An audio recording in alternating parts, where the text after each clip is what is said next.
Mobile Industry Review, Mobile Developer TV.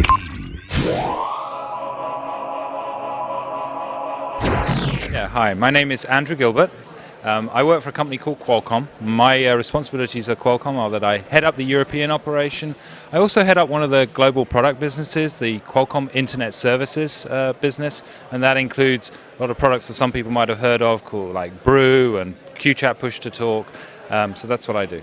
Okay, so Qualcomm actually has been around 25 years. In fact, as we film this on 1st of July, 25 years today. So it's actually our 25th birthday. And we've been in the wireless business for all of that time. So we're probably best thought of as a wireless innovator. That's what we do. We're an innovation engine.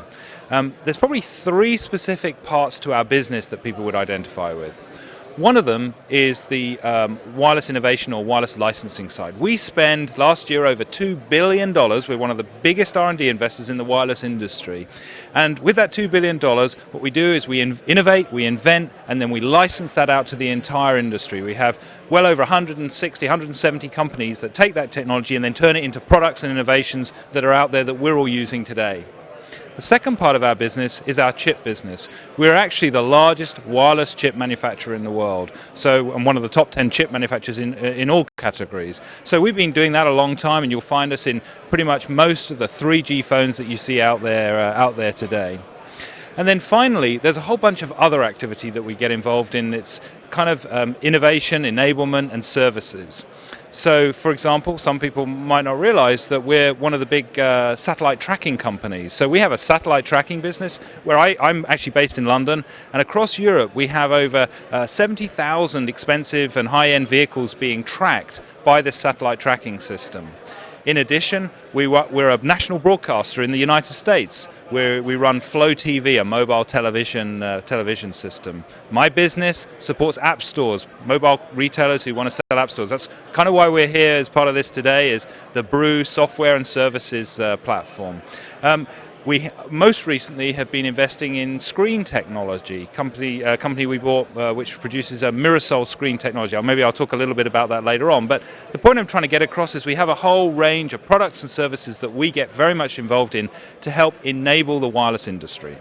Yeah, I think people don't realize how much we do get involved in all the different aspects. So it's quite intriguing for people to see we crop up in operating systems, obviously chipsets for modems, apps processors. We're in the apps enablement business. We're in the apps delivery business. We have recommendation platforms, screens. We get involved in direct investment of many different companies outside of Qualcomm. For example, I have a 100 million euro fund in Europe that I invest in other companies. We've invested in companies like Stremezzo, IP Access in the femtocell business. Pretty much anything that we think we need to do to help the wireless industry grow and get stronger, we get involved in. Whether we do it ourselves as part of our product divisions, whether we do it as part of our R&D activities, or whether we do it through investment and partnering. Think about Brew in a couple of different ways. First of all, let's think about why we did Brew in the first place.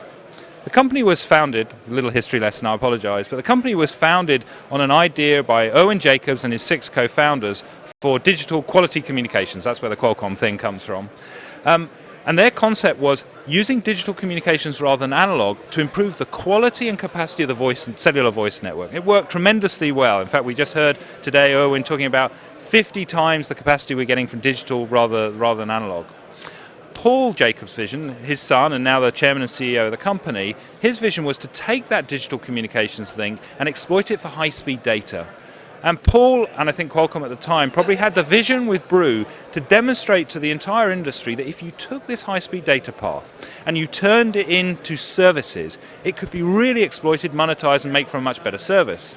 So Brew was an end-to-end system to enable that to happen. A client or operating system that sits on the phone for presenting apps and services to users, and then a back-end system for bringing together all the developers' product, delivering it to the handset, and then making sure people got paid at the end of it. Now, in the days of the Apple App Store today, this seems like, well, yeah, this happens every day.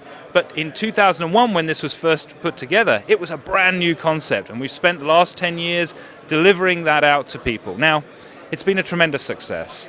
We've paid out to developers and publishers, the people who provide the content, maybe some of the people that are watching your site. we've paid out over $3 billion in wholesale revenue.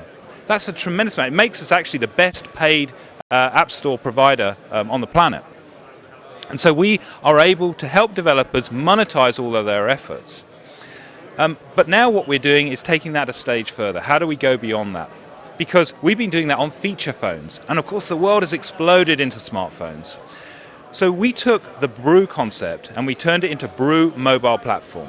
We took it into a product that was actually a smartphone for the masses. So when you think of Brew mobile platform, think of what you can do on a smartphone today, but think of it in a much lower cost, being available for a much wider audience. Now think of all the exciting apps and services you can do on that, and we have the platform to deliver content to that. So we're very pleased to announce the progress there, and you may well have seen some of the exciting things that we're now enabling on that. You might have seen the augmented reality, you might have seen some of the games that are now being played, some of the recommendations, location-based services, all the different features that come together to make it a rich experience, not just for the high end, not just for the $500, $600, $700 phones that we see in the shops, but much lower down so that everybody can benefit from it for the mass market.